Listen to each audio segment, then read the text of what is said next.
প্রকৃতির সবচেয়ে সুন্দর জাদুগুলোর একটি হলো পাহাড়।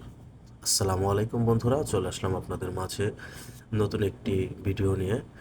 এটি হলো রাঙামাটির পাহাড়, নদী ও পাহাড়ের একটি ভিডিও। আশা করি সকলেই সাথে থাকবেন, ফুল ভিডিওটা দেখবেন। রাঙামাটির নদী ও পাহাড়গুলো দেখতে পারবেন ভিডিওটির মাধ্যমে। আসসালামু আলাইকুম, সাথেই থাকুন সকলে। পাহাড়ের কোলে প্রকৃতির শান্তির পরশ। পাহাড়ের সাথে প্রকৃতির সঙ্গে একাকাত্মতা। পাহাড়ের মাঝেই প্রকৃতির অপরূপ সৃষ্টি। পাহাড়ের সাথে নদীর মেলবন্ধন বহুদিনের। যেখানেই পাহাড় থাকবে সেখানেই ছোট নদী হলেও একটি নদী থাকবে। এটাই যেন প্রকৃতির খেলা।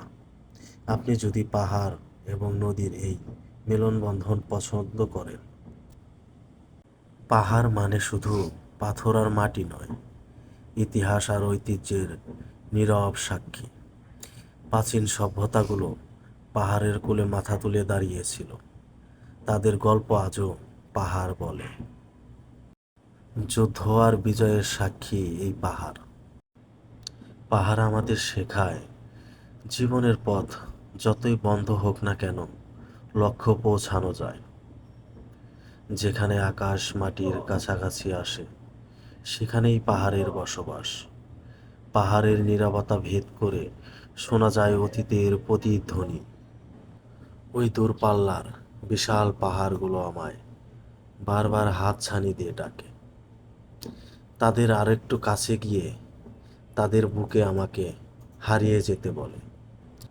কি অদ্ভুত সুন্দর এই প্রকৃতি!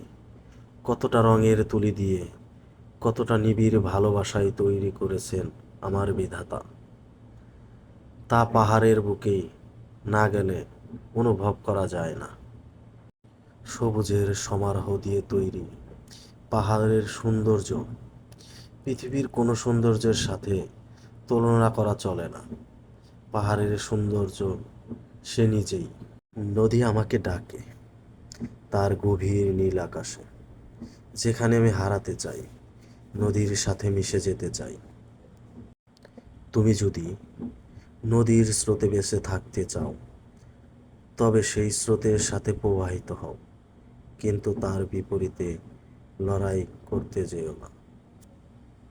হযরত মুহাম্মদ সাল্লাল্লাহু আলাইহি ওয়াসাল্লাম বলেছেন, নদীর পানির মতো পবিত্র জিনিসগুলোতে মানুষের অধিকার সমান। যারা ঈমান এনেছে ও সৎকর্ম করেছে, তাদেরকে আমি প্রবাহিত নদী সমূহের জান্নাতের সুসংবাদ দেই। আসসালামু আলাইকুম ওয়া রাহমাতুল্লাহি ওয়া বারাকাতুহু। যারা এই ভিডিওটি দেখেছেন সম্পূর্ণ অবশ্যই জানাবেন ভিডিওটি কেমন হলো। আল্লাহ হাফেজ, ভালো থাকবেন। আসসালামু আলাইকুম।